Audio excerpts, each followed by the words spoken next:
Ensemble notre temps de culte, je voudrais partager quelques annonces avec vous. Tout d'abord, vous rappelez l'émission de demain matin sur V, l'émission Il est écrit. L'émission de demain est une émission intéressante parce que c'est une émission que nous avons tournée en dehors du studio. Nous l'avons tournée dans le parc Maisonneuve, juste à côté d'ici. Elle s'intitule « Je cours vers le but ». Et c'est une émission qui fait, à partir des textes de l'apôtre Paul, le lien entre la course à pied et la vie chrétienne. Alors, je vous invite à regarder cette émission demain matin sur V à 8h ou bien, comme vous le savez, en tout temps sur le web, sur iletécrit.tv. Ce soir, à 19h, une rencontre, je pense, intéressante à laquelle vous êtes toutes et tous invités et qui a pour thème la pollution des océans et le problème du plastique. C'est quelque chose qui, sans doute, ne vous est pas étranger. Mais nous, en tant que croyants, nous, en tant que chrétiens, comment est-ce qu'on doit se positionner par rapport à ça? Je vous invite à être là ce soir. Il y aura un film qui sera présenté. Ensuite, il y aura un échange, un partage et des choses très concrètes, des idées très concrètes pour voir comment nous pouvons faire une différence et respecter la nature que Dieu a créée. Je vous rappelle aussi que prochainement, nous aurons le séminaire « Surmonter l'anxiété et la dépression » qui va être présenté ici au centre. Il sera présenté à partir du 17 octobre, mais il y a 2 séances d'information auparavant. Le samedi 6, c'est samedi prochain à 19h, et le 13, c'est le samedi suivant à 19h. Donc si vous êtes intéressé par ce programme, si vous connaissez des gens qui peuvent être intéressés par ce programme, n'hésitez pas à venir et à inviter vos amis samedi prochain ou le samedi suivant. Le dimanche 7 octobre, rendez-vous pour toute autre chose. Nous avons besoin de vos bras pour participer au grand nettoyage du centre Il est écrit. Au moins une fois par an, il faut qu'on puisse faire le grand ménage ici. Alors si vous avez quelques heures disponibles, entre 9h30 et 13h, on se donne rendez-vous ici. Et si vous êtes doué pour le bricolage, si vous êtes doué pour le nettoyage, si vous êtes doué pour la peinture ou si vous êtes doué pour déménager des affaires, eh bien, vous êtes toutes et tous les bienvenus. Merci à l'avance. Je vous rappelle aussi que nous commençons à partir de la semaine prochaine un nouveau trimestre d'études de ce qu'on appelle donc l'école du sabbat, l'étude de la Bible quotidienne. Vous pouvez vous procurer auprès de notre ami Carmin le nouveau guide d'études du prochain trimestre. Le thème qui est proposé, c'est l'unité en Jésus-Christ. Un sujet d'actualité, l'importance d'être unis les uns aux autres, unis à Dieu, mais aussi unis les uns aux autres. Je vous recommande de vous procurer ce guide d'études auprès de Carmin. Et dès la semaine prochaine, vous pourrez donc étudier ce sujet. Et on se retrouve, je le rappelle, pour ceux qui le peuvent, à 9h30 le samedi matin, dans la salle du haut, pour partager ensemble. Comme chaque semaine, à 11h environ, après le moment de louange, il y aura les classes pour les enfants. Si vous avez sur vous un cellulaire ou quoi que ce soit qui pourrait sonner, on aimerait maintenant vous inviter à le désactiver ou à le mettre sur une position qui fera qu'on ne sera pas dérangé pendant le service de culte. Merci à l'avance. Aujourd'hui, j'aurai le plaisir d'être l'animateur de ce culte et aussi de vous apporter le message biblique. Je vous invite maintenant à un temps de recueillement pour rentrer dans la présence de notre Dieu.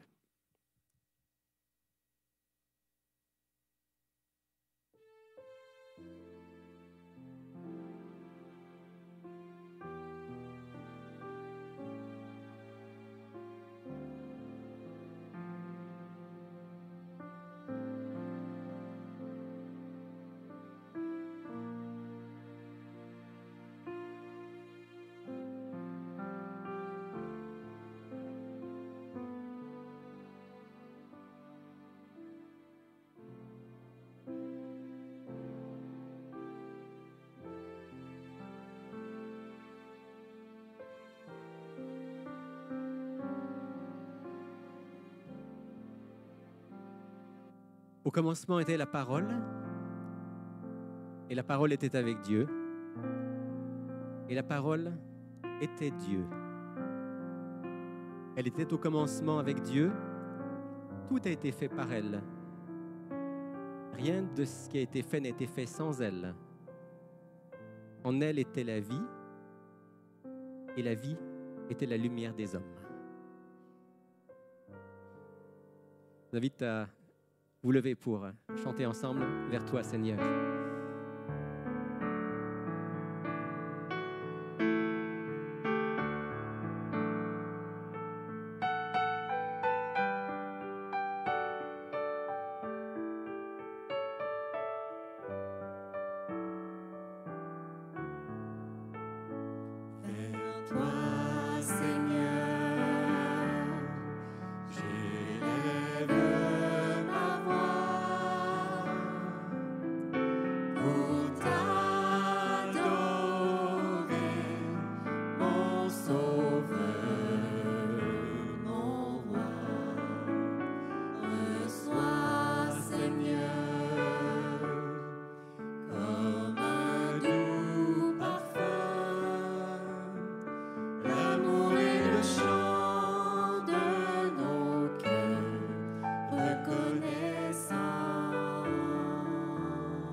Oui, notre Dieu, notre Père, tu nous donnes aujourd'hui de nous approcher de toi, de venir de manière particulière en cette journée mise à part, en cette journée de sabbat, pour te rencontrer, pour te louer, pour t'écouter, pour être unis à toi et unis aussi les uns aux autres par un lien d'amour, d'affection, de fraternité. Merci pour ce rendez-vous. Merci de nous accorder ta présence chaque jour de notre vie et de bénir d'une manière particulière cette journée de sabbat que tu as mise à part. J'aimerais, Père Céleste, t'inviter maintenant à être au milieu de nous, à nous aider à laisser de côté nos soucis, nos tracas, nos travaux, nos préoccupations habituelles. Je veux aussi, Seigneur, te demander de pardonner nos fautes si nous t'avons offensé par nos actes, nos paroles, nos pensées. Maintenant, dans le secret de notre cœur, on peut te le confier et on peut recevoir ta grâce, ton pardon. Que chacun de nous puissions le faire maintenant, être réconcilié avec toi et vivre ce temps de culte comme un temps de joie profonde en toi. Au nom de Jésus. Amen.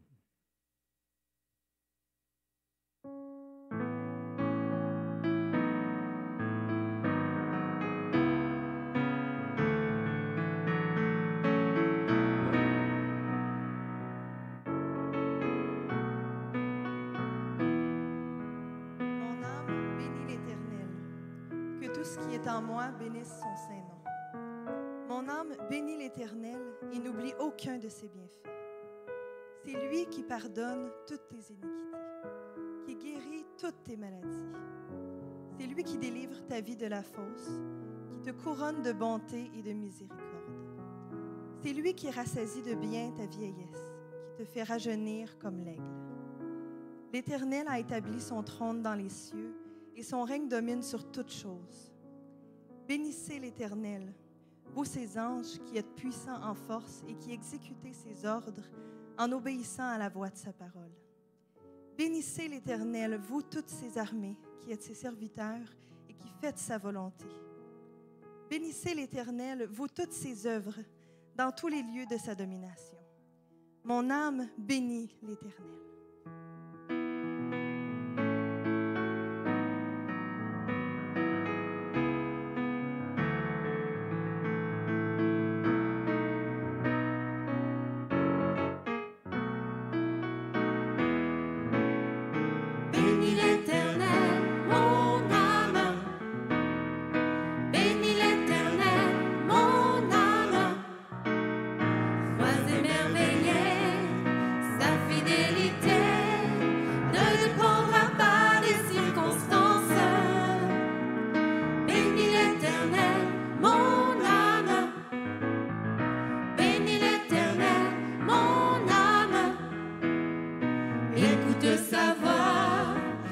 dit que ta foi déplacera toutes les montagnes. Bénis l'Éternel, ô mon âme, quand tout s'effondre, sombre, je sais que tu es là et que m'importe si les portes se ferment sur mes pas. Je suis en marche sous l'arche de ton amour pour moi. Jésus, tu es roi et j'avance à ta suite. Bénis l'Éternel, mon âme. Bénis l'Éternel, mon âme. Sois émerveillé, sa fidélité ne dépendra pas des circonstances. Bénis l'Éternel, mon âme. Bénis l'Éternel, mon âme. Écoute sa voix, il dit que ta foi déplacera toutes les montagnes.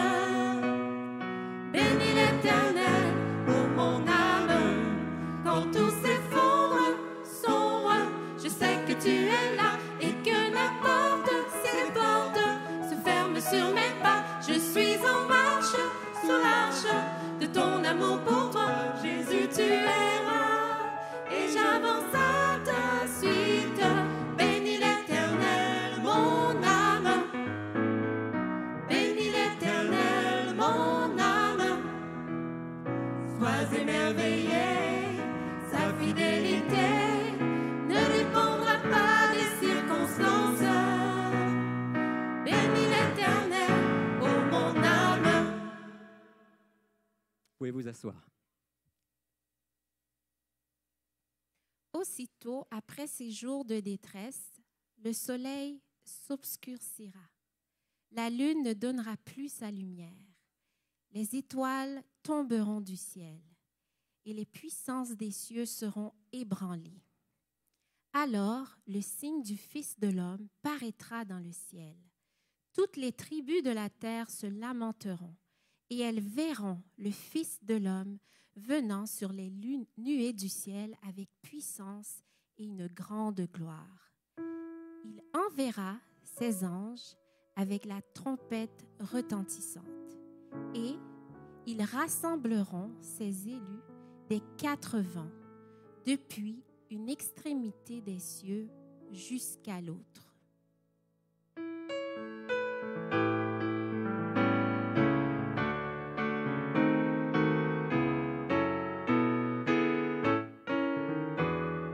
Comme au jour du prophète Élie, qui parlait au nom du Seigneur, et comme au jour de ton serviteur, Moïse qui rétablissait la justice. Et malgré ces jours de grande épreuve, de famine, de guerre, de ténèbres, nous sommes une voix dans le désert, criant, préparez la voie du Seigneur. Voici, il vient, au son de la trompette, chevauchant les nuées, brillant comme le soleil. Élève ta voix, c'est l'année de jubilé, et du mont Sion vient le salut. Comme dans la vision d'Ézéchiel, les eaux desséchées reprennent vie. Et comme au jour de ton serviteur, David relevant l'autel de louange. Voici le temps de la récolte, les champs sont blancs pour la moisson. Nous sommes ouvriers de la vigne du Seigneur, proclamant la parole de Dieu. Voici, il vient, au son de la trompette, chevauchant les nuées, brillant comme le soleil. Élève ta voix, c'est l'année du jubilé, et du mont Sion vient le salut. Voici, il vient, au son de la trompette, chevauchant les nuées, brillant comme le soleil. Élève ta voix, c'est l'année du jubilé, et du mont Sion vient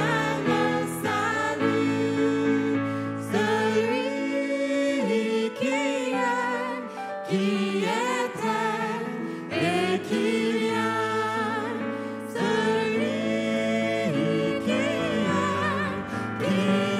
terre et qui vient, celui qui est terre et qui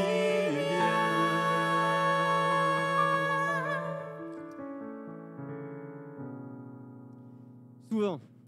Souvent, il faut qu'on se souvienne de ce qui est devant nous. Il y avait un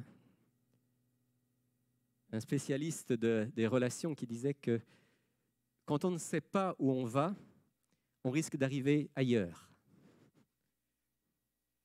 Si on ne sait pas où on va, on ne sait pas vraiment qui on est, on ne sait pas vraiment quel est le sens de ce qu'on vit, et on risque de s'égarer. Mais si on regarde en avant et qu'on se souvient que, comme on vient de le chanter, ce qui est devant nous, c'est ce grand jour que Dieu nous prépare. Alors nous savons qui nous sommes des enfants de Dieu en marche vers son royaume, et du même coup, ça change notre présent. Ça ne veut pas dire que tout ce qu'on vit sur cette terre est facile. Il y a même des moments où c'est difficile, très difficile. Vous le savez dans votre vie personnelle, vous le savez parce que vous voyez autour de vous ceux qui luttent. Être un croyant, être un chrétien ne rend pas la vie facile. Mais ça donne une perspective à tout ce qu'on vit. Et Dieu est là à nos côtés, nous permettant de faire chaque jour un pas supplémentaire. Tout au long du chemin, Dieu est là pour nous permettre de faire le pas suivant et d'aller dans cette direction qui est la nôtre. On va chanter maintenant. La route du chrétien n'est pas toujours facile, mais le long du chemin, Dieu nous accompagne. La route du chrétien n'est pas toujours facile, elle n'est pas bordée de fleurs mais de ronces et d'épines. Mais si nous luttons tous avec force et courage, nous aurons la victoire. Encore la route du chrétien. La route du chrétien n'est pas toujours facile, elle n'est pas bordée de fleurs mais de ronces et d'épines. Mais si nous luttons tous avec force et courage, nous aurons la victoire. Car tout le long du chemin, tout le long du chemin, tout le long du chemin, le Seigneur m'accompagne. La route du chrétien. La route du chrétien n'est pas toujours facile, elle n'est pas bordée de fleurs mais de ronces et d'épines. Mais si nous luttons tous avec force et courage, nous aurons la victoire. Car tout le long du chemin, Tout le long, tout le long du chemin, tout le long du chemin, le Seigneur m'accompagne. Jésus nous aime.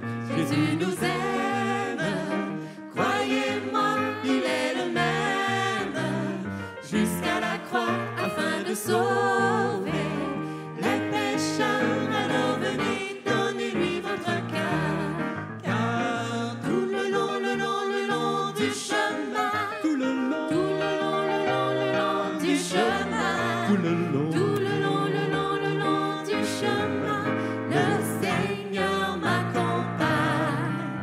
Le Seigneur m'accompagne. Le Seigneur m'accompagne.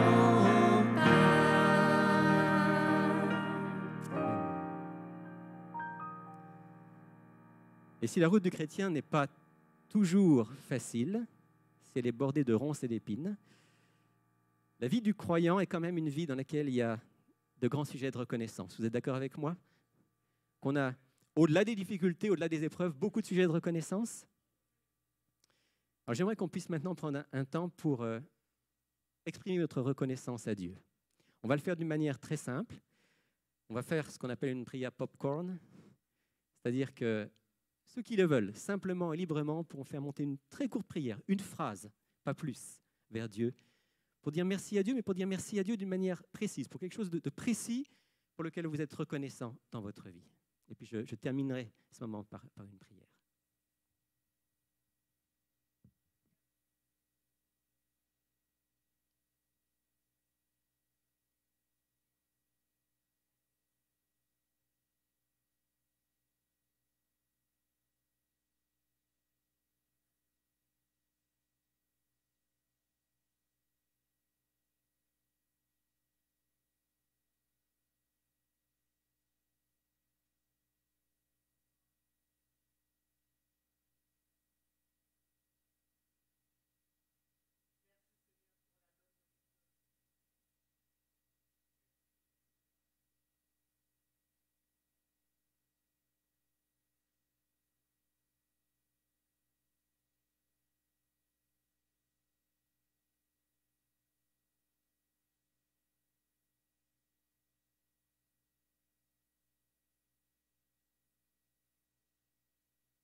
Notre Dieu, nous voulons te dire merci pour toutes ces choses qui ont été mentionnées et bien d'autres peut-être qui sont dans nos pensées, dans le secret de notre cœur. Moi, ce matin, je veux te dire merci. Merci pour ta grande fidélité. Merci pour la joie d'être ici en cette journée de sabbat, de partager avec ceux qui sont aussi mes frères et mes sœurs dans la foi. Et par-dessus tout, merci pour Jésus. Merci pour ton pardon, ton salut. Et pour cette perspective de te rencontrer bientôt face à face. Merci pour tout, Seigneur. Amen.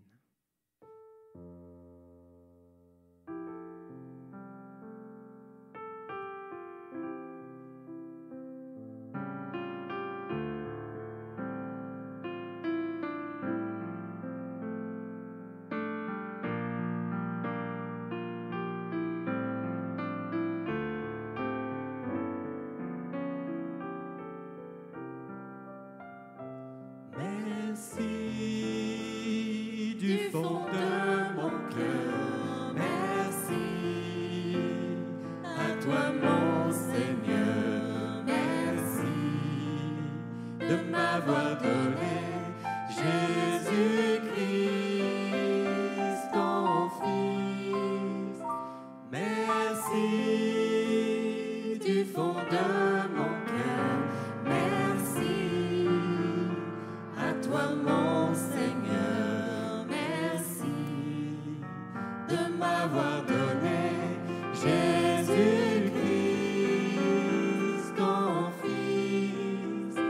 Ainsi, moi le faible, je suis fort, moi le pauvre, je suis riche, car tu as tout donné de toi pour moi.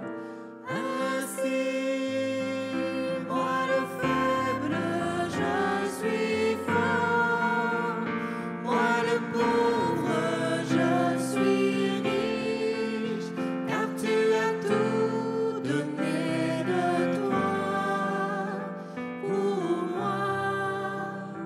Merci.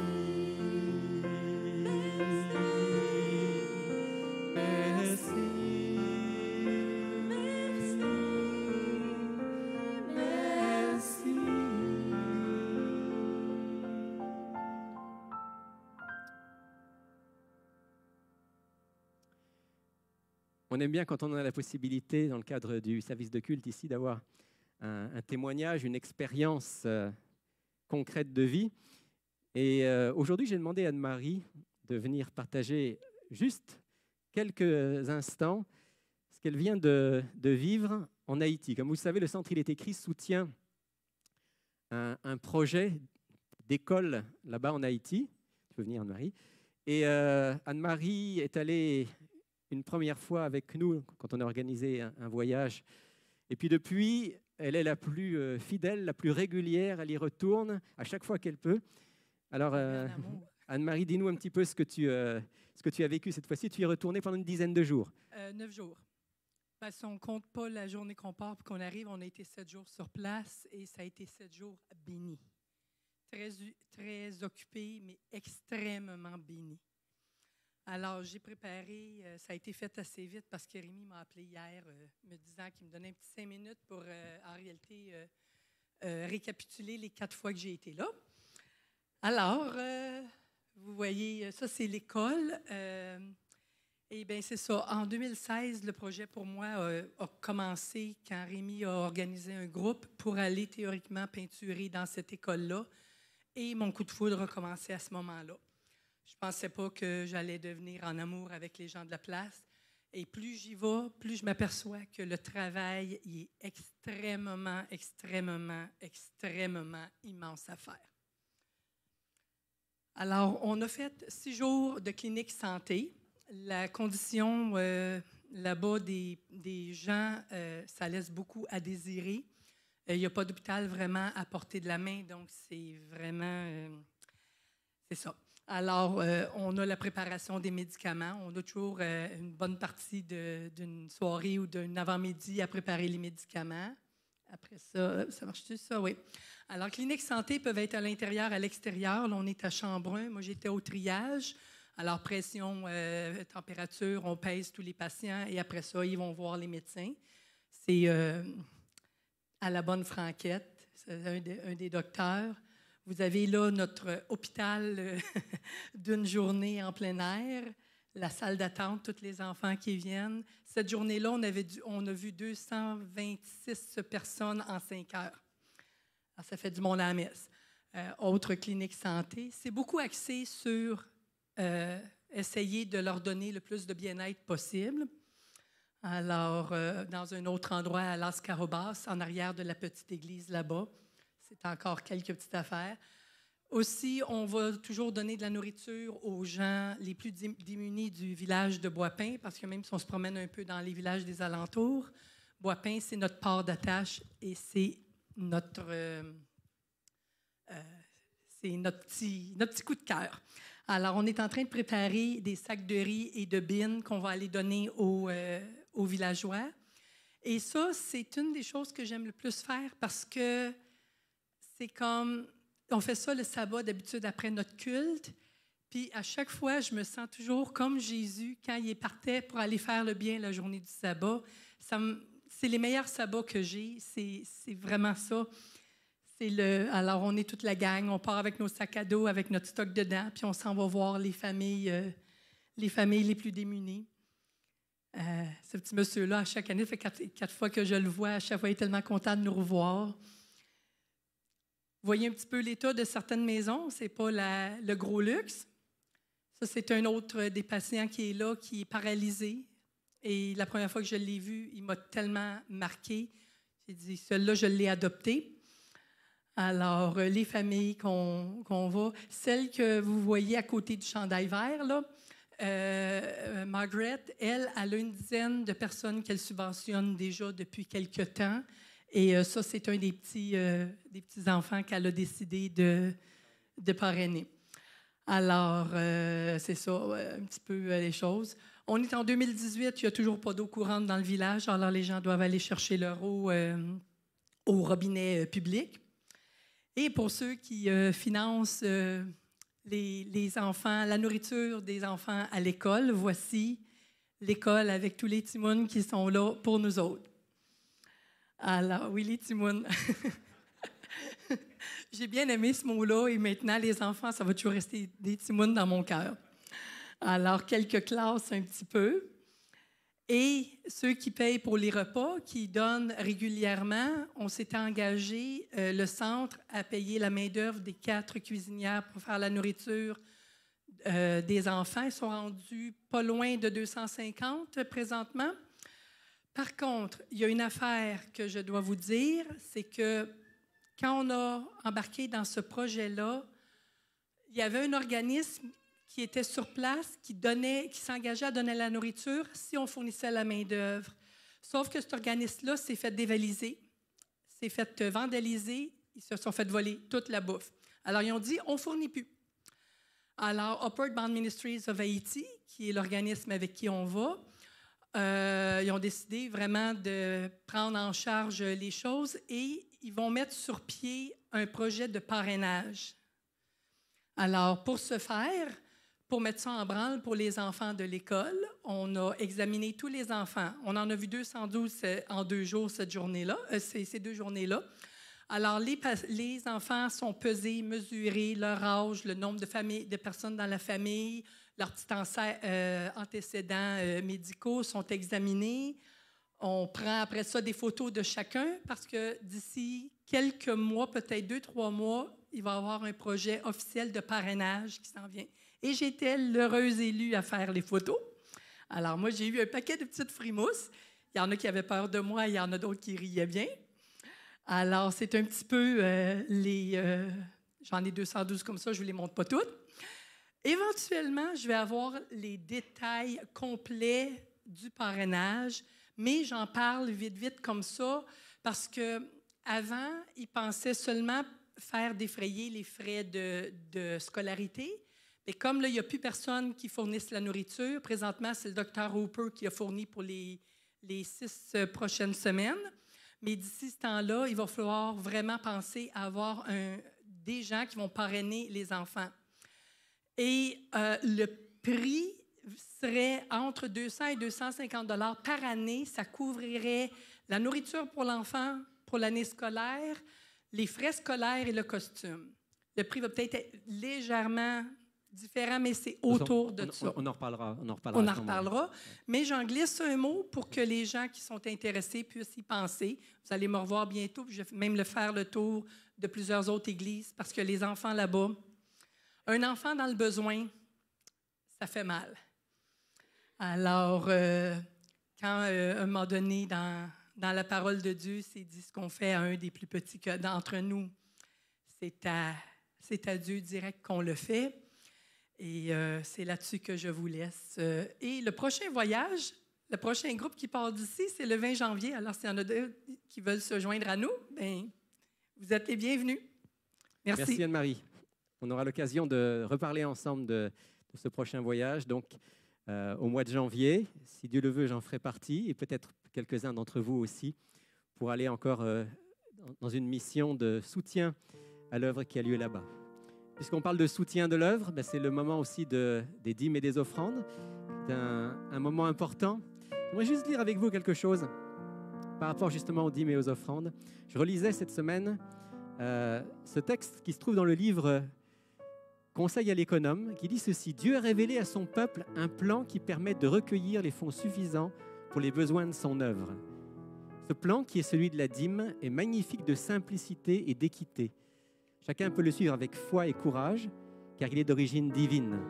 Tous peuvent se rendre compte qu'il leur est possible de contribuer au succès de l'œuvre précieuse du salut. Tout homme, toute femme, tout adolescent peut amasser de l'argent pour la cause du Seigneur. Le système de la dîme a été fondé sur un principe qui durera autant que la loi de Dieu. La dîme était une bénédiction pour les Juifs, sinon le Seigneur ne l'aurait pas réclamée. Elle sera encore une bénédiction pour ceux qui s'y soumettront jusqu'à la fin des temps. Notre Père Céleste n'a pas tracé ce plan pour s'enrichir lui-même, mais afin d'accorder aux hommes une grande bénédiction. Il a vu que ce plan était exactement ce dont l'homme avait besoin. Dieu, dans sa sagesse, savait quel était le mode de bienfaisance le mieux approprié à ses intentions. Il avait donné à ce sujet des instructions à son peuple. Il fut maintes fois démontré que 9 dixièmes valent plus que 10 dixièmes. Et je vous invite à faire cette expérience si vous ne l'avez jamais faite. 9 dixièmes avec Dieu valent plus que 10 dixièmes utilisés de manière personnelle et égocentrique. Alors que Dieu puisse bénir notre générosité. Et si vous voulez, on va prier ensemble. Seigneur Dieu, on reconnaît que, comme tu l'as dit à travers la bouche de Jésus, il y a plus de bonheur à donner qu'à recevoir. Il y a un instant, Anne-Marie vient de l'exprimer à travers ce qu'elle a vécu. Et nous, maintenant, on veut aussi l'exprimer à travers nos dîmes et nos offrandes, qui sont une manière très concrète de te dire qu'on t'aime, qu'on désire que le plus grand nombre te connaisse, et que, autant que c'est possible, les biens que nous avons sur cette terre servent aussi, non seulement à faire connaître l'Évangile, mais à faire du bien à tous ceux qui en ont besoin. Veuille bénir particulièrement ceux et celles qui, aujourd'hui, donneront selon leur cœur, et veuille surtout faire en sorte que cet argent soit utilisé d'une manière sage et pour ta gloire, au nom de Jésus. Amen.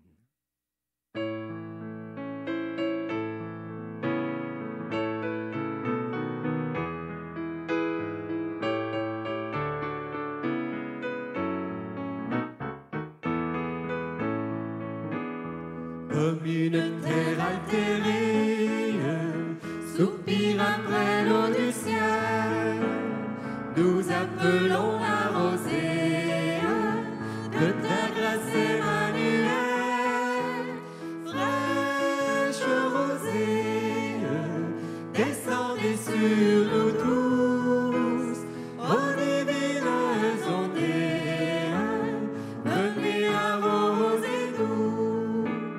Descends aux pluies abondantes, coule à flot dans notre cœur, donne à l'âme languissante une nouvelle fraîcheur.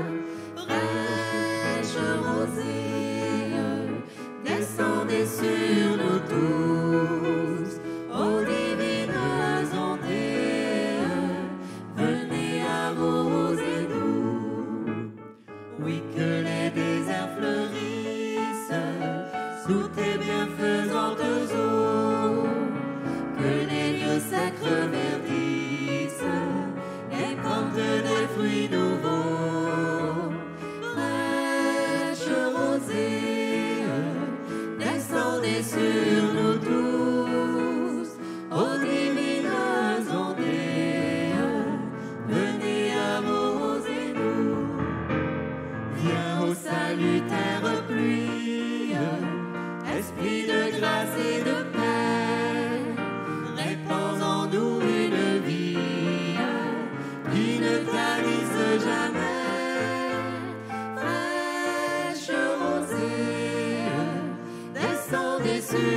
Je vais continuer aujourd'hui avec vous une série que j'ai commencée il y a déjà quelques temps et qui a pour thème les 10 paroles.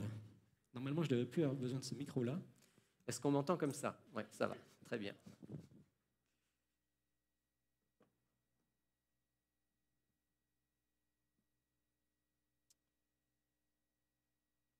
Peut-être que certains d'entre vous se souviennent, c'était déjà il y a quelques mois, c'était avant que je parte en vacances.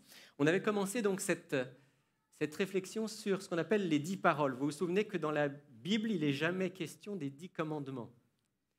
Bien que cette expression ne soit pas fautive, parce que, bien sûr, il y a des commandements.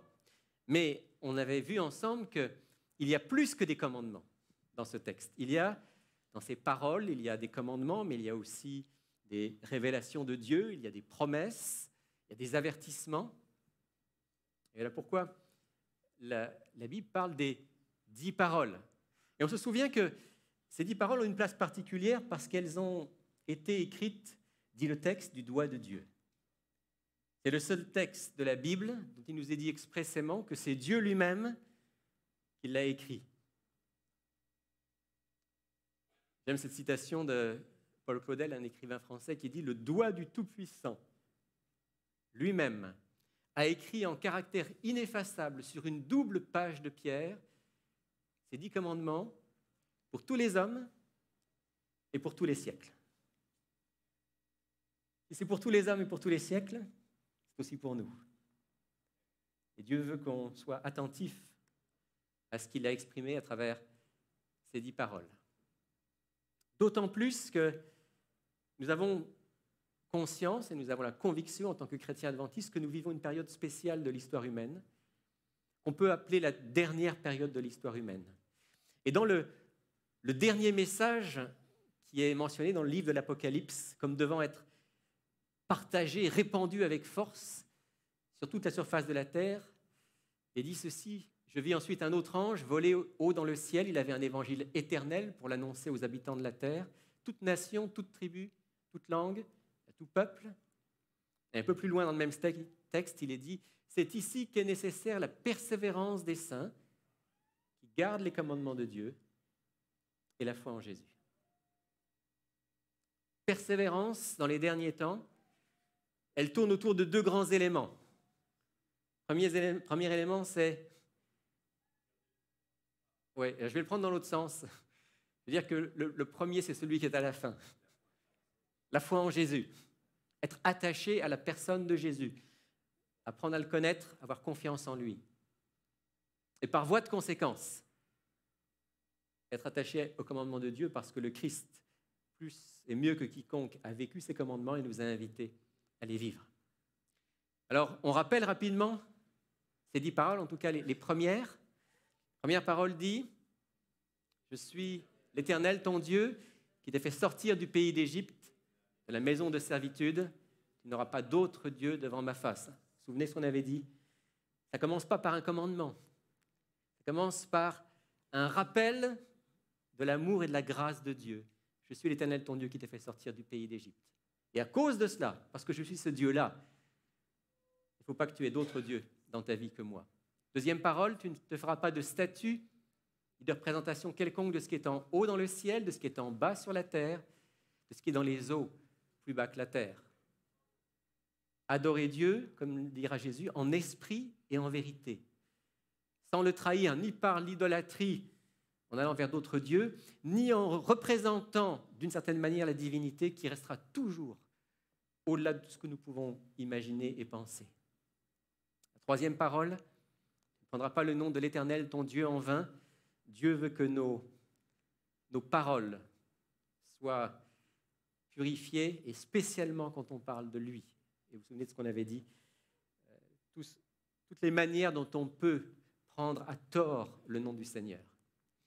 Quatrième parole: souviens-toi du jour du sabbat pour le sanctifier. Tu travailleras 6 jours, tu feras tout ton ouvrage, mais le 7e jour est le jour du sabbat de l'Éternel, ton Dieu.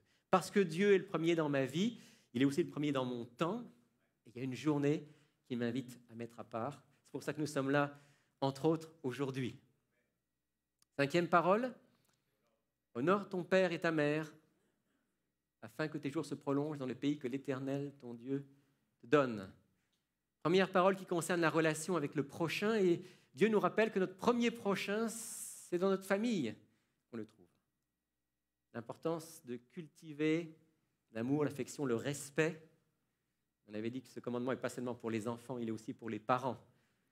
Parce que apprendre à honorer les parents, pour des enfants, ça dépend de la manière dont les parents vont se comporter envers eux. 6e parole, c'est la dernière qu'on avait vue ensemble. Tu ne tueras point. On avait vu qu'à travers ce commandement-là, Dieu veut nous libérer de toute violence et de toute agressivité envers les autres, qu'elle soit physique, qu'elle soit verbale, qu'elle soit émotionnelle. Dieu veut que nous puissions profondément respecter la vie de l'autre dans tous ses aspects. Et puis on arrive à la 7e parole qui va être notre thème d'aujourd'hui. Tu ne commettras pas d'adultère. Et à propos de cette parole, il y a un écrivain chrétien qui a dit « Ce n'est un secret pour personne que de toutes les 10 paroles, celle-ci est de nos jours la plus difficile à entendre. » C'est certainement vrai que tu ne commettras pas d'adultère, c'est très difficile à entendre dans le monde dans lequel nous vivons. Je me souviens, il y a quelques mois, je lisais un article dans un journal qui parlait un grand journal mondial, qui parlait en particulier de la question de la relation entre l'Église et la société. Et puis il y avait un lecteur qui avait envoyé une petite réflexion, parce que la plupart des commentaires qui étaient faits, c'était des commentaires un peu critiques, comme on en connaît beaucoup aujourd'hui par rapport à l'Église. L'Église a fait beaucoup de mal dans l'histoire, elle est souvent hypocrite, etc. etc. Un discours qui n'est pas faux d'ailleurs, mais qui est souvent un bon prétexte pour ne surtout pas avoir à chercher le sens de notre vie du côté de Dieu. Et il y avait un lecteur qui lui prenait le contre-pied de ces commentaires, qui disait, écoutez, moi, récemment, j'ai relu les évangiles, puis je dois vous dire que, en relisant les évangiles, j'ai trouvé que ce que Jésus a vécu et enseigné, j'étais assez d'accord avec lui. Sauf la morale sexuelle. Intéressant. Voilà quelqu'un qui n'est probablement pas un chrétien, en tout cas pas un chrétien engagé, qui relit les évangiles et qui trouve que c'est bien les évangiles, sauf la morale sexuelle. Parce que vous savez que quand le Christ s'exprime par rapport à la sexualité, il est dans le droit fil de ce que nous allons aujourd'hui méditer ensemble. Sexualité qui est vécue selon Dieu et très loin du modèle que nous vivons dans notre société. Je ne vous cacherai pas que dans ce que je vais partager avec vous aujourd'hui, je ne serai pas étonné qu'à certains moments, même ce que je vais dire vous dérange. Je n'ai pas choisi aujourd'hui d'être politiquement correct en toutes circonstances. J'ai choisi d'essayer d'être le plus fidèle possible au sens de la parole de Dieu, de ce que Dieu nous a dit à la fois dans cette parole toute ramassée en juste une phrase, tu ne commettras pas d'adultère, mais aussi les textes que nous trouvons tout autour, où Jésus commande cela, et où les autres écrivains bibliques commandent cette phrase. Simplement nous rappeler ce texte de la Genèse, Dieu créa l'homme à son image, il le créa à l'image de Dieu, hommes et femmes, il les créa. Dieu les bénit et Dieu leur dit, soyez féconds, multipliez, remplissez la terre. Pourquoi cette parole est importante? Parce qu'elle nous montre que dans le projet de Dieu au départ, il y a le couple, et dans le projet de Dieu au départ, il y a la sexualité. Est-ce qu'on est d'accord avec ça? C'est clair. Les premières paroles de la Bible nous disent que le couple et la sexualité font partie du projet de Dieu. Peut-être vous avez déjà vu le titre de cet ouvrage en anglais qui dit « God invented sex ». Eh oui, c'est Dieu qui a inventé la sexualité. Et il l'a fait pour l'être humain. Autre texte, juste après, au chapitre 2 de la Genèse, c'est pourquoi l'homme quittera son père et sa mère, s'attachera à sa femme, et ils deviendront une seule chair. Alors c'est sûr que le « une seule chair » ne parle pas seulement de la sexualité. L'une seule chair, c'est beaucoup plus profond. C'est cette communion d'esprit qu'un homme et une femme peuvent créer par une bonne communication, par un amour mutuel. Mais ça comprend la sexualité de manière tout à fait claire. Maintenant, c'est vrai que dans le Jardin d'Éden, la sexualité était parfaitement naturelle, pure, ne créait ni gêne, ni impureté. C'est très difficile pour nous d'imaginer ça, parce que malheureusement, aujourd'hui, à cause de notre nature humaine marquée par le péché, et à cause du monde dans lequel on vit, c'est très difficile d'imaginer une sexualité absolument pure, si vous me suivez. Mais c'était ça au départ. Quand Dieu a créé la sexualité, c'était vraiment avec cette pureté absolue de pouvoir, à travers la sexualité, non seulement avoir de la joie, mais aussi créer une union profonde avec quelqu'un et créer cette union pour la vie. Alors, pourquoi est-ce que Dieu a inventé le sexe? Puisqu'on dit que c'est lui qui a inventé le sexe. Fondamentalement, on peut dire qu'il y a deux raisons. Après, il y a toutes sortes d'autres raisons qui s'y rattachent, mais fondamentalement, il y a deux raisons. La sexualité a été inventée par Dieu pour permettre la procréation, la mise au monde d'enfants qui reflètent l'image de Dieu, qui enrichissent par leur présence la famille et l'humanité. Dieu aurait pu choisir d'autres moyens, remarquez.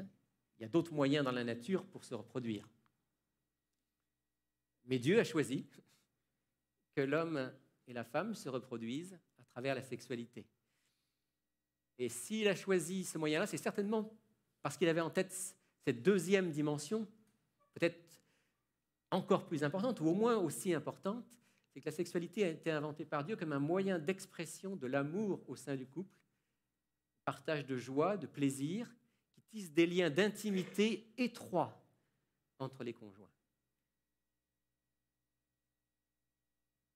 Ce n'est pas toujours aujourd'hui comme ça que la sexualité est vécue. Mais c'est ça le projet de Dieu. C'est que la sexualité contribue à tisser ces liens intimes, ces liens étroits entre les conjoints. On a détaché de plus en plus aujourd'hui la sexualité de ses deux buts originels, la conception de l'enfant et le lien d'amour. Et c'est là, en fait, vous savez, Satan ne peut rien créer. Le mal n'est pas une création. La seule chose que le diable peut faire, c'est pervertir les bonnes choses que Dieu a créées. J'ai souvent partagé ça avec vous, mais j'insiste là-dessus. Le mal n'est pas une création, le mal, c'est une déformation. Donc, qu'est-ce que le mal a fait? Le mal a pris quelque chose de beau, de magnifique que Dieu a créé, qui est le couple, et au sein du couple, la sexualité. Et il l'a perverti en amenant l'être humain à vivre la sexualité dans un cadre qui n'était pas celui voulu par Dieu, avec une intensité qui n'était pas celle voulue par Dieu. Et finalement, au lieu que ce soit un moyen de croissance et d'épanouissement, c'est devenu dans une large mesure un instrument d'esclavage qui fait qu'aujourd'hui, on a non seulement les AA, pour les alcooliques anonymes, mais on a aussi l'équivalent pour les accros du sexe. Ce que Dieu avait créé pour le bien est devenu, dans une large mesure dans notre société, un instrument d'addiction et d'esclavage. Disons quelques mots sur ce que dit la Bible du mariage.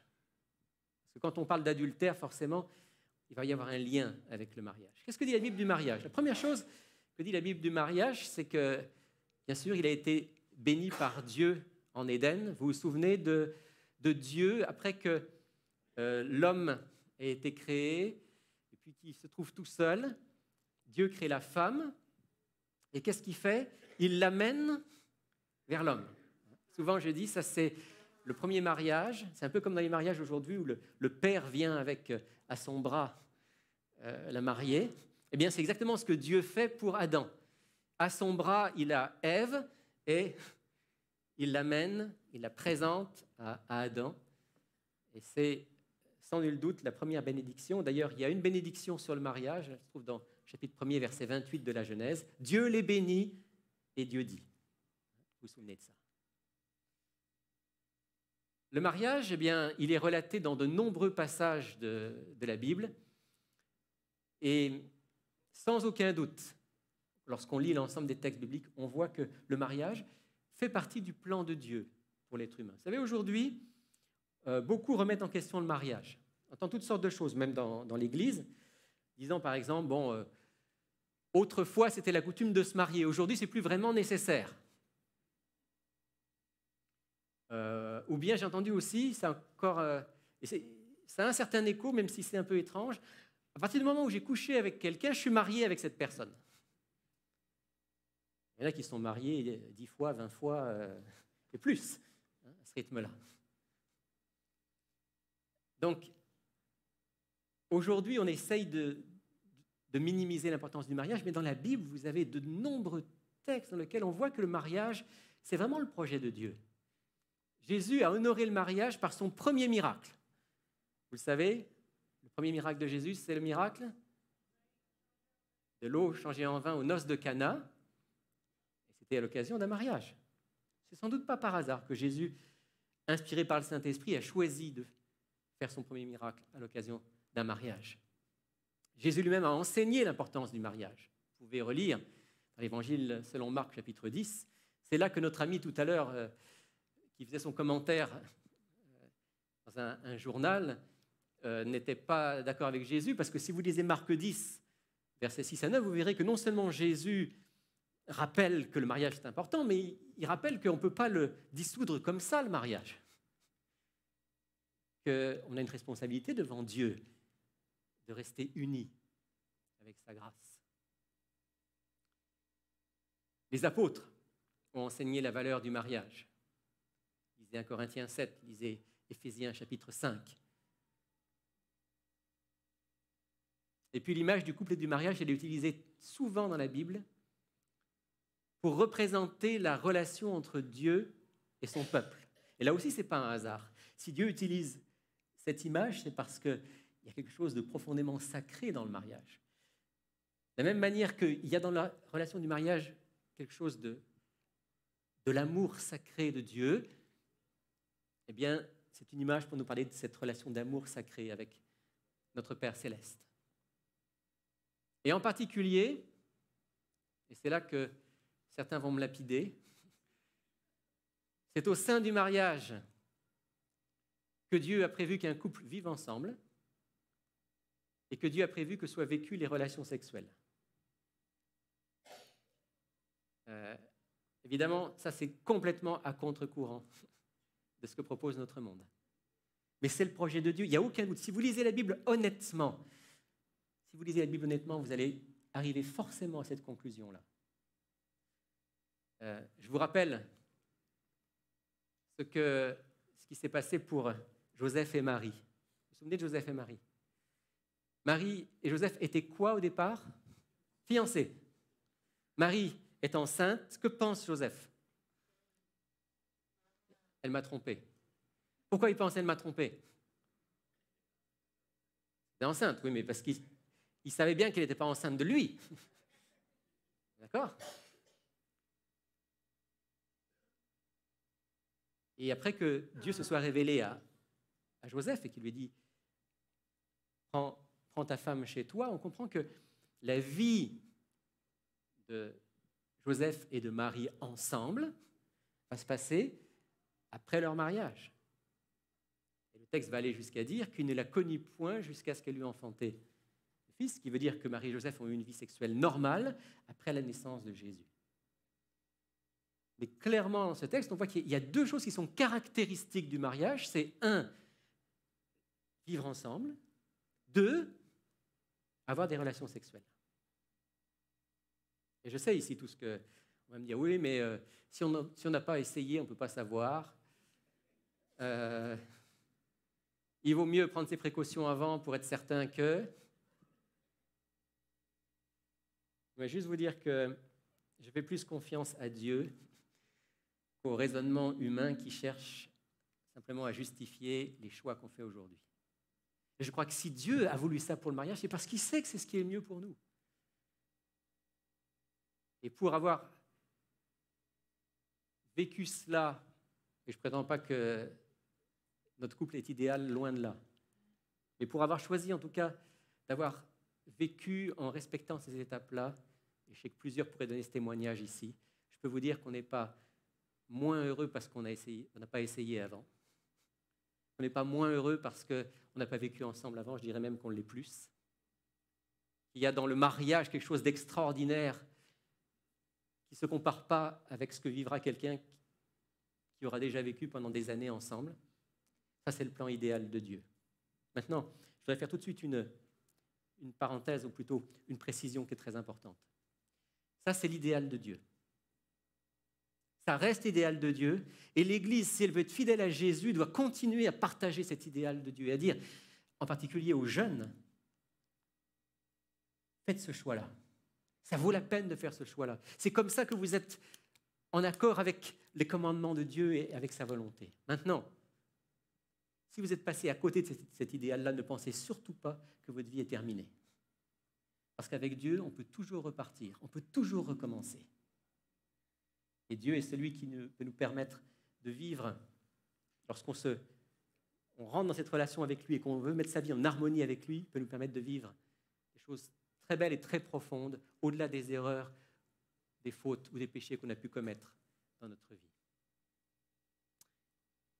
Je ne commettrai pas d'adultère, mais qu'est-ce donc que l'adultère? Sur la base des repères bibliques qu'on vient de rappeler, on peut définir l'adultère comme toute relation sexuelle ou, dans certains cas, amoureuse, en dehors du cadre du mariage tel qu'il est défini par Dieu. Parce que ce que Dieu veut, c'est qu'il y ait un engagement. Le mariage, c'est ça fondamentalement. C'est un engagement de tout son être pour la vie, devant Dieu et devant les hommes. Parce que la sexualité, c'est quelque chose d'extraordinaire, mais aussi d'extrêmement profond, intime, Dieu a voulu qu'on le vive dans un cadre de sécurité qu'il appelle le mariage, l'engagement.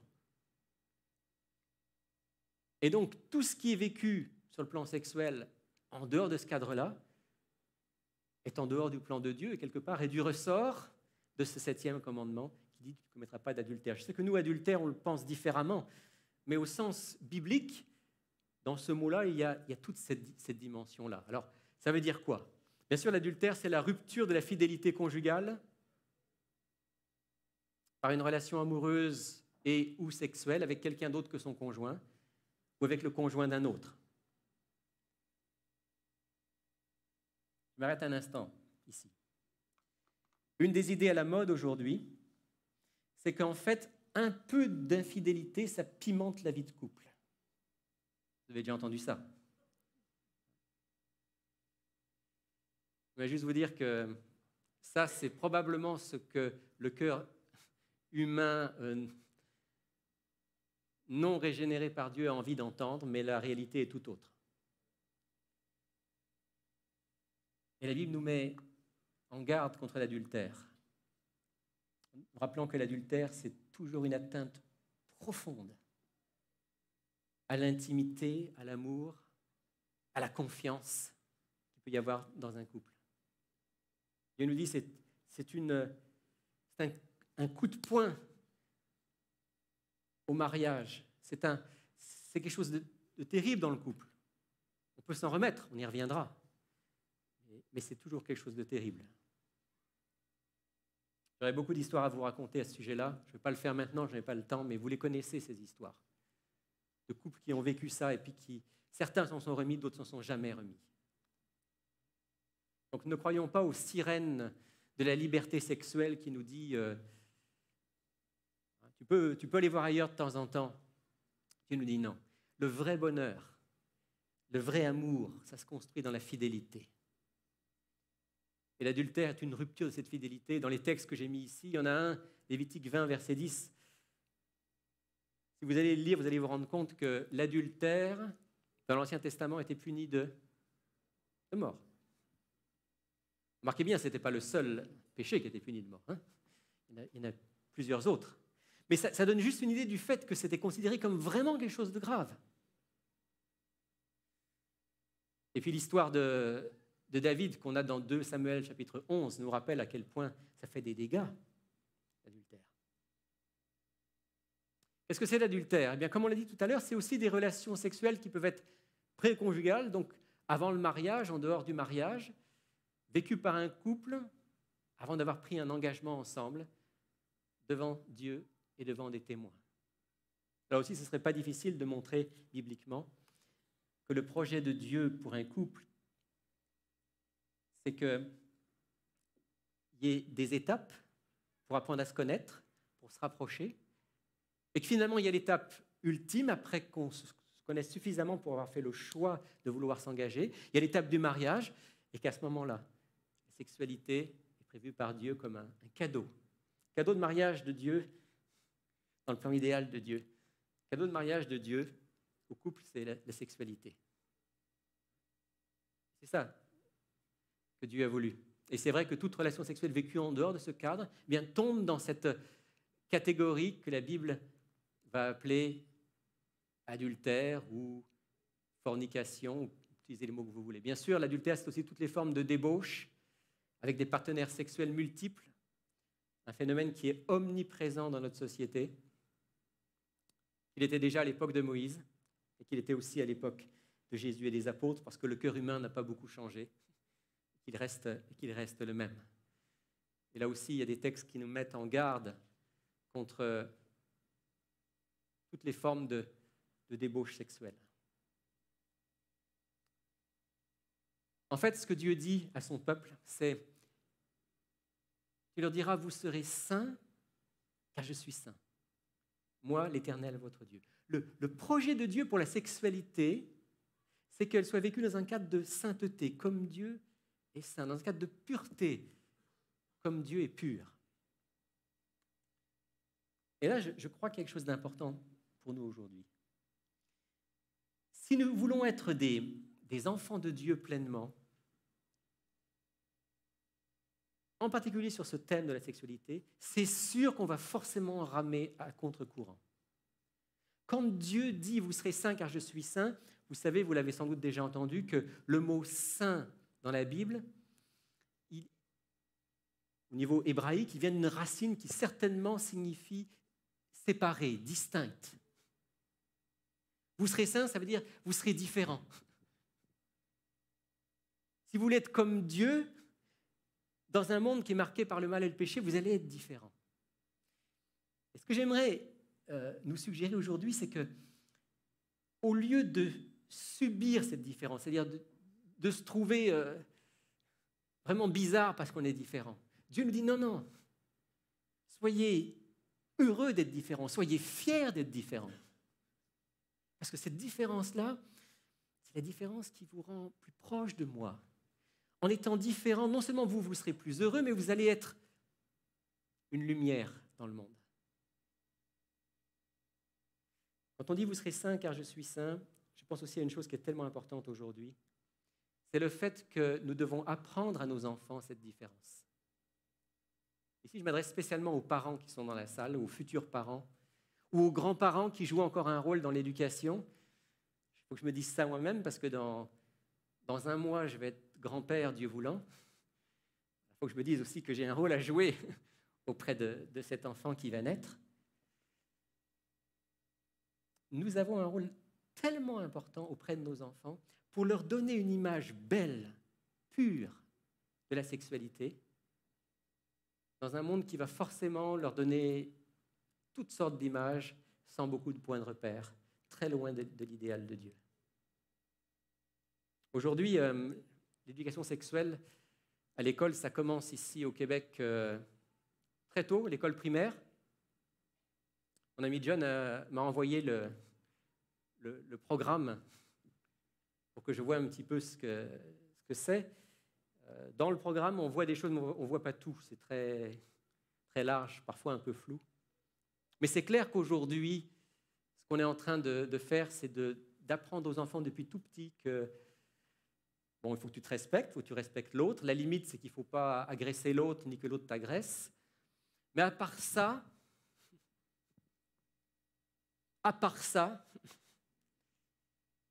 à peu près tout ce que tu vas ressentir comme faisant partie de toi, vis-le, expérimente-le. Je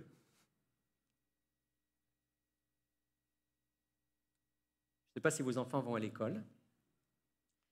S'ils vont dans une école chrétienne, vous êtes un petit peu protégés, pas complètement, parce que même les écoles chrétiennes ne sont pas immunisées par rapport à ce qui se vit dans le monde.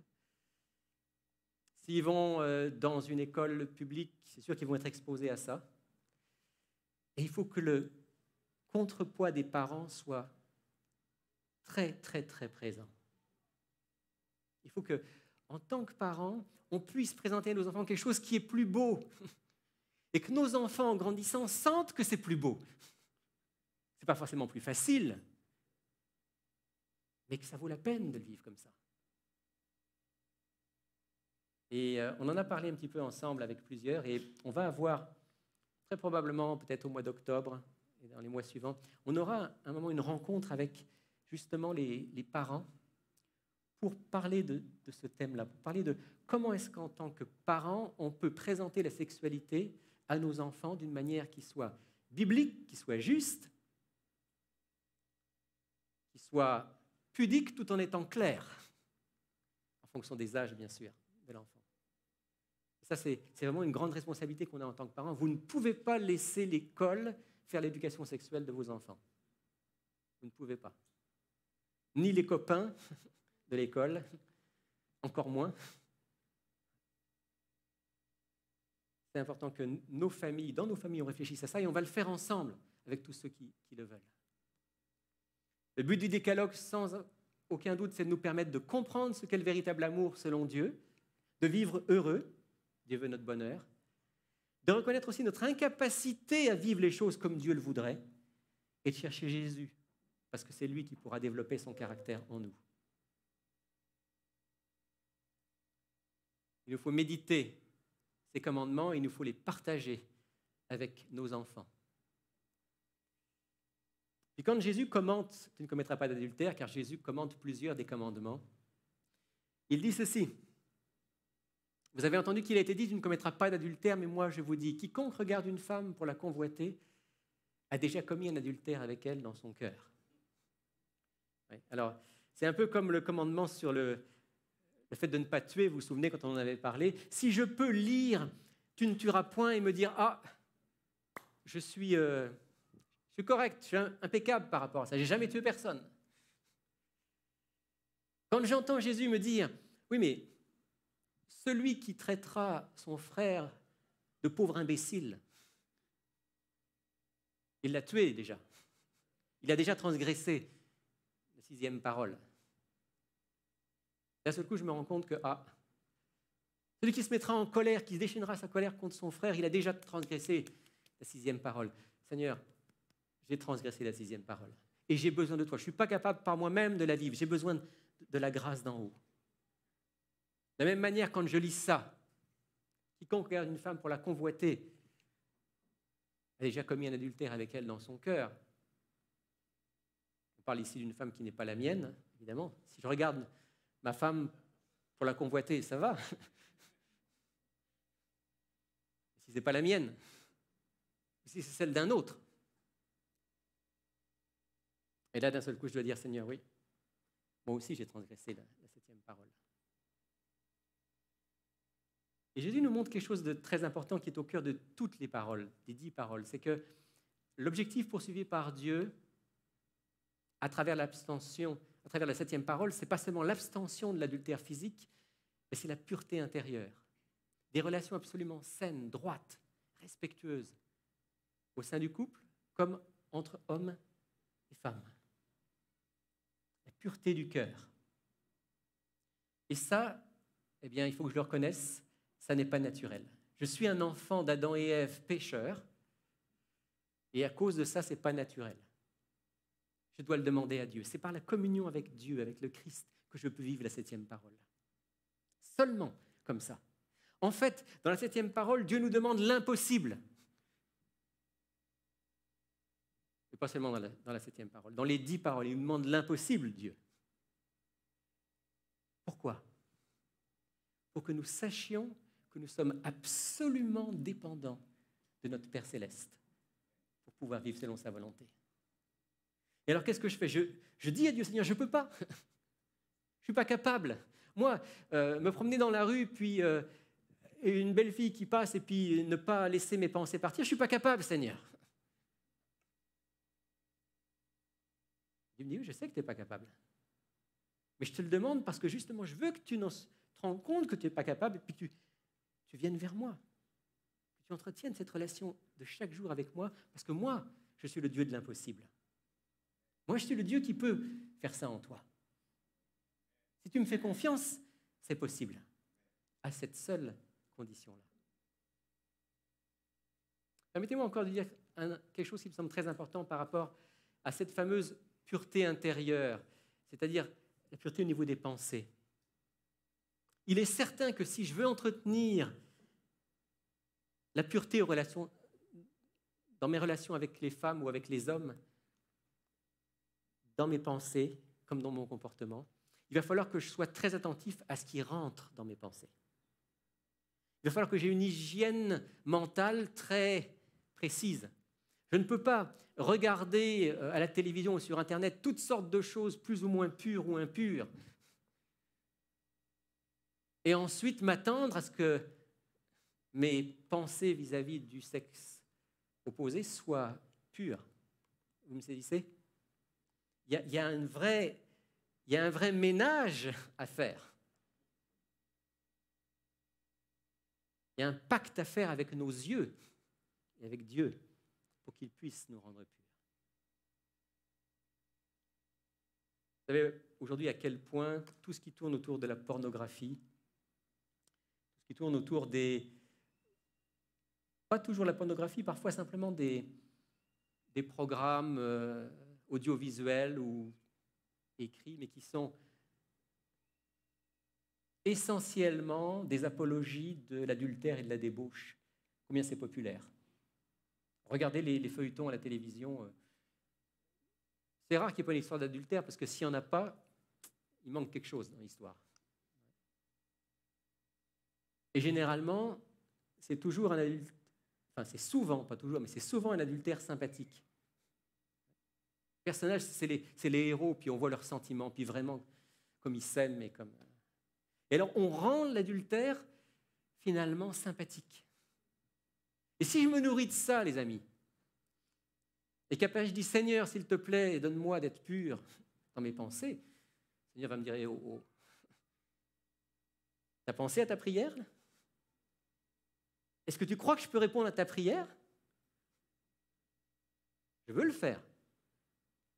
Mais il va falloir que toi, tu te mettes aussi dans les conditions pour que je puisse y répondre. Parfois, c'est une lutte féroce. Quand on est accro à la pornographie, c'est très dur. Mais là aussi, Dieu est le Dieu de l'impossible.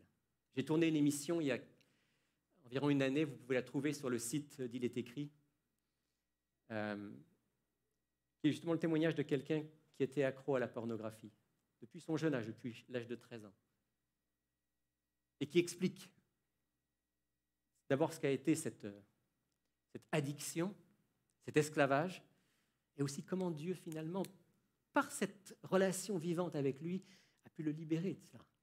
C'est possible, avec Dieu, tout est possible. Mais il faut que je reconnaisse, il faut que je demande de l'aide. Parfois, j'ai besoin de l'aide aussi de gens autour de moi en qui j'ai confiance, qui vont pouvoir m'aider. Parce que le but, finalement, le but, c'est quoi? Le but, c'est de vivre comme Dieu le veut, parce que c'est comme ça qu'on est heureux, et c'est comme ça qu'on rend gloire à Dieu, c'est comme ça qu'on se prépare à être dans son royaume. Permettez-moi encore une petite chose que j'aimerais partager avec vous par rapport aux pensées. Non seulement il faut que je fasse attention à ce qui rentre, c'est-à-dire ce que je lis, ce que je regarde, ce que j'écoute. J'aimerais aussi, là je vais peut-être m'adresser plus spécialement aux femmes, c'est là qu'elles vont me haïr, mais il faut que je sois très honnête. Il faut aussi, et je parle spécialement aux femmes, que vous soyez très attentives à la manière dont vous vous habillez. Parce qu'aujourd'hui, il ne faut pas grand-chose pour s'habiller. Un rien vous habille.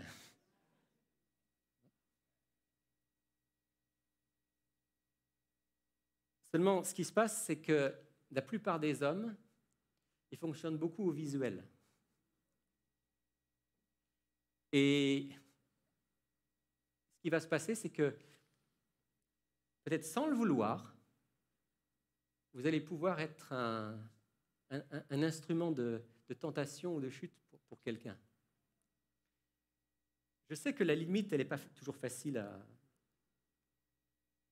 à délimiter, justement, mais c'est très important. Je ne vous dirai pas combien de fois des hommes sont venus me voir en me disant « Écoute, est-ce que tu pourrais faire quelque chose en tant que pasteur dans l'Église ?» En particulier, certains hommes, ceux qui sont venus me voir souvent étaient des célibataires. Ils disent « Écoute, nous, on est célibataires, c'est pas facile quand on est célibataire, parce que aujourd'hui, dans le monde en général, les images et les tentations, elles sont là tout le temps. Pas facile. Quand on vient à l'Église, on espère être dans un cadre safe. Et quelquefois, c'est pas si safe que ça.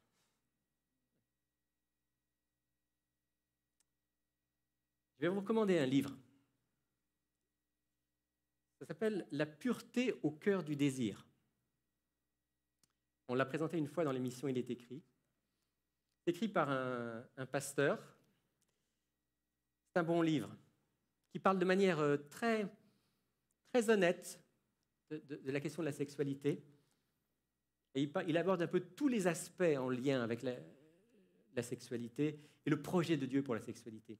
Et c'est donc lui, le pasteur, qui a écrit ce livre, mais à un moment, dans son livre, il a donné pour une page ou deux la plume à sa femme. Sa femme est responsable dans son église du ministère des femmes. Je vais juste vous lire un extrait de ce qui se trouve dans ce livre. Je lis ici d'abord. Pour l'instant, c'est le pasteur qui parle. Après, je vais vous donner quelques paroles de sa femme. Il écrit ceci. De nombreuses femmes peuvent se prononcer en disant « Pourquoi suis-je en tant que femme tenue pour responsable des pensées lubriques des hommes ? Ce n'est pas juste de me blâmer pour leur incapacité à contrôler leurs pensées. Ils ont besoin d'apprendre la maîtrise de soi. » Discours féminin. Ce n'est pas faux. Aucun homme ne peut, à juste titre, rejeter sur les femmes de son entourage le blâme pour sa propre lutte contre la convoitise sexuelle. Néanmoins, ça ne dégage pas une femme chrétienne de sa responsabilité d'être pudique dans son mode vestimentaire. Car les femmes aux tenues provocantes rendent la tâche bien plus difficile aux hommes. Les hommes sont fortement sensibles au visuel et la plupart des femmes sont bien conscientes de cela. C'est lui qui parle. Maintenant, sa femme, responsable du ministère des femmes, elle dit ceci. Dans notre ministère pour les femmes, nous avons ajouté une note supplémentaire à l'engagement que nous demandons de signer aux femmes qui dirigent ces ministères. Étant donné que nous cherchons à refléter l'image de Dieu par notre apparence, j'ai ajouté cette déclaration. Je serai le modèle d'un esprit humble et enseignable, et je me vêtirai avec modestie. Ça a soulevé beaucoup de questions. On m'a demandé ce qui était sous-entendu. Alors permettez-moi d'être clair et direct. Je ne souhaite pas voir vos décolletés. Si je suis assise en face de vous, à une table ou debout, je ne veux pas avoir à détourner le regard parce que je suis gênée de ce que vous me montrez. Et encore, moi, je suis une femme. Vous venez pour adorer Dieu. Tout ce que je peux voir, c'est votre peau. Couvrez-vous. S'il vous plaît, je ne veux pas voir vos cuisses. Elle est très directe, hein ? Mais elle a raison. Elle a entièrement raison. Parce qu'elle est en train de dire que la plupart des hommes fonctionnent avec le visuel. Et les femmes peuvent être de celles qui vont aider ou au contraire qui vont rendre la tâche difficile aux hommes. Et là, elle termine avec un exemple qui ressemble beaucoup à celui que je vous ai donné tout à l'heure. Elle dit qu'il y a un des hommes avec qui elle travaille dans son église qui est venu la voir à plusieurs reprises en disant « Pourriez-vous, s'il vous plaît, exhorter les dames de l'église à se couvrir ? J'ai eu un problème dans ma vie avec la pornographie. Je n'en suis plus esclave, mais quand je suis assis derrière elle, avec tout ce que je peux voir, ça me pose problème. » Je ne vais pas aller plus loin par rapport à ça, mais je croyais important de le partager avec vous parce que c'est une réalité. Et Dieu nous demande, les hommes comme les femmes, de faire tout ce qui est en notre pouvoir pour refléter la pureté de Dieu, afin qu'on puisse vivre avec des relations qui soient vraiment saines. Je vais avancer. Je vais juste, en terminant, prendre cette question qui dit « Peut-on se relever d'un adultère ?» Tu ne commettras pas d'adultère, a dit le texte. Mais lorsqu'on a vécu un adultère, est-ce qu'on peut s'en relever? Vous connaissez l'histoire de David? David dit à Nathan, j'ai péché contre l'Éternel. Nathan dit à David, l'Éternel pardonne ton péché. Tu ne mourras pas. Et si vous lisez l'histoire de David, vous savez que David s'est accroché au Seigneur et que la fin de sa vie, si elle n'a pas été parfaite, dans bien des aspects, était plus proche, plus droite que ce qu'il a vécu avant d'avoir rencontré Bathsheba. Vous connaissez l'exemple de la femme qu'on appelle la femme adultère. Jésus lui dit, moi non plus, je ne te condamne pas. Va et désormais ne pêche plus.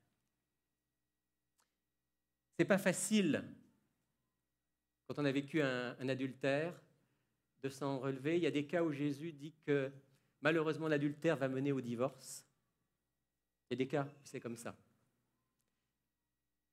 Mais il y a aussi des cas où la repentance, le pardon, la réconciliation, la restauration du Saint-Esprit peuvent permettre à un couple d'avoir de l'espoir et de reconstruire son mariage. Je connais personnellement plusieurs couples, j'allais dire de nombreux couples, ça serait peut-être exagéré, mais plusieurs couples dans lesquels il y a eu un problème d'adultère, qui a failli mener à la séparation et au divorce. Mais par la grâce de Dieu, parce que les deux ont eu l'humilité,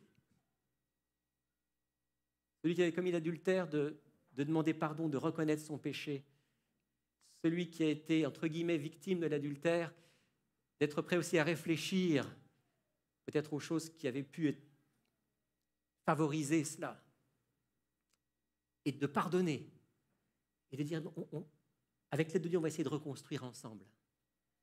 Vous savez quoi? Certains de ces couples que je connais sont aujourd'hui comme ça. Vous ne pourriez pas les séparer.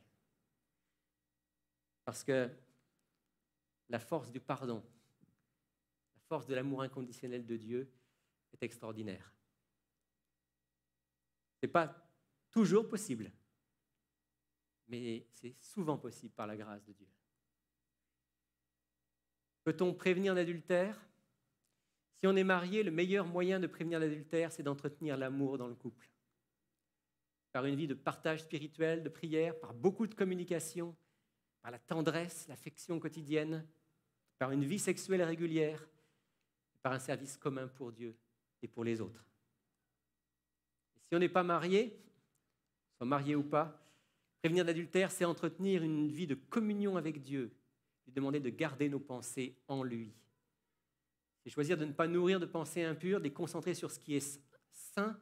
C'est Philippiens 4:8, que tout ce qui est vrai, honorable, juste, pur, soit l'objet de vos pensées. C'est éviter toutes les lectures, les images qui incitent à la débauche. C'est Job qui disait « J'ai fait un pacte avec mes yeux pour ne pas poser mes yeux sur une vierge. »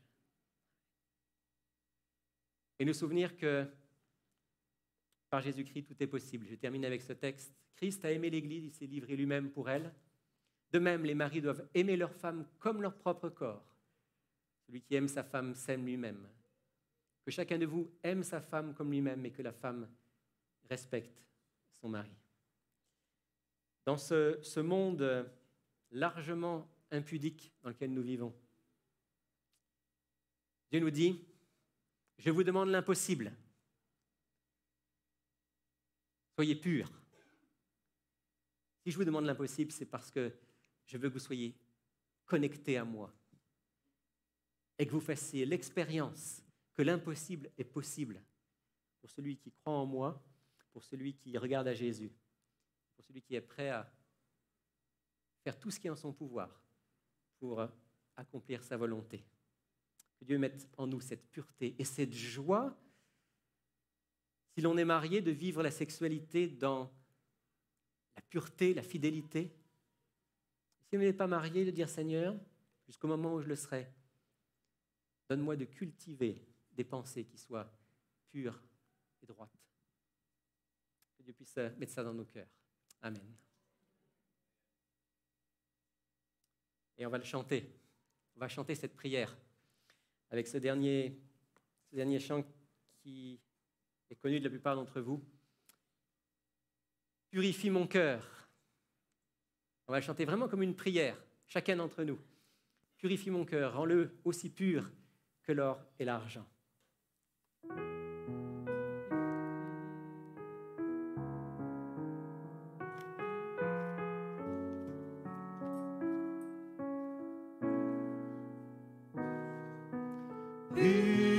Purifie mon cœur, rends-moi aussi pur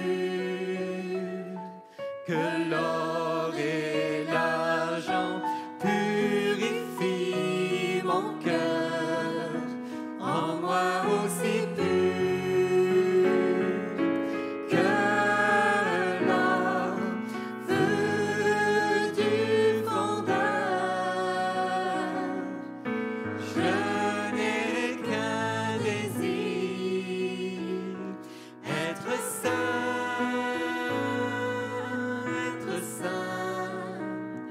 mis à part pour toi, Seigneur. Oui, je choisis d'être saint, mis à part pour toi, mon seul maître, et prêt à t'obéir.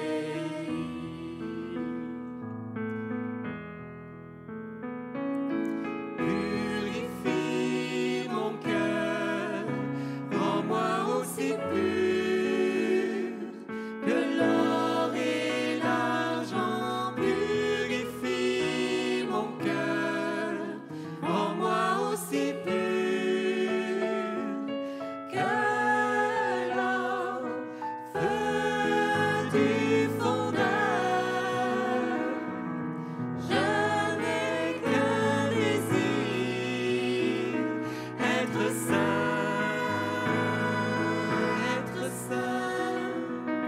mis à part pour toi, Seigneur.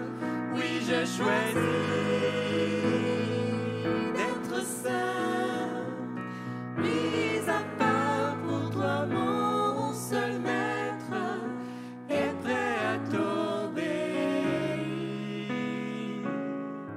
et prêt à t'obéir, et prêt à t'obéir.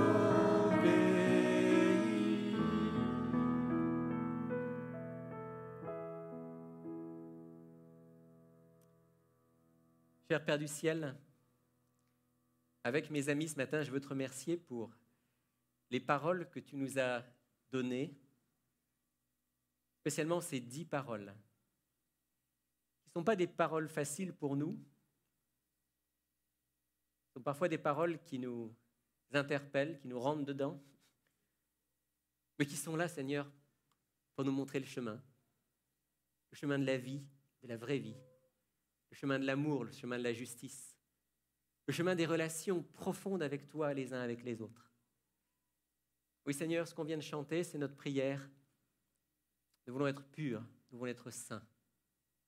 Toi seul, Seigneur, peux nous permettre de l'être, en particulier dans le domaine dont on a parlé aujourd'hui, qui est celui du couple, de la sexualité. C'est, Seigneur, que tu veux que nous puissions l'être et que tu veux nous en rendre capables par l'œuvre de ton Saint-Esprit. Ce matin, on te demande pardon si on t'a offensé par des paroles, par des pensées, par des actes qui n'étaient pas purs.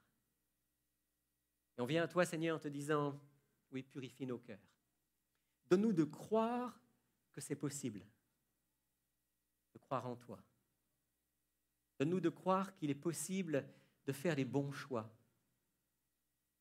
et de les tenir par ta grâce. Donne-nous de faire l'expérience de la joie, de la sainteté et de la pureté. Je prie, Seigneur, pour les couples qui sont ici présents.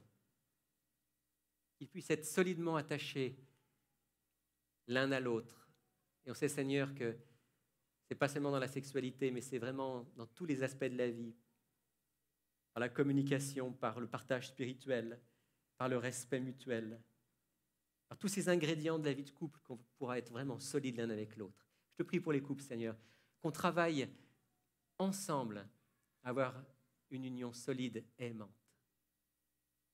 Je te prie pour ceux qui ne sont pas en couple et qui y aspirent peut-être.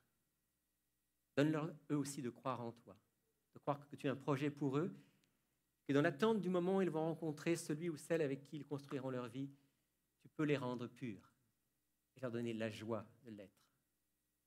Donne-nous surtout, Seigneur, de ne pas nous juger les uns les autres, mais de nous soutenir les uns les autres.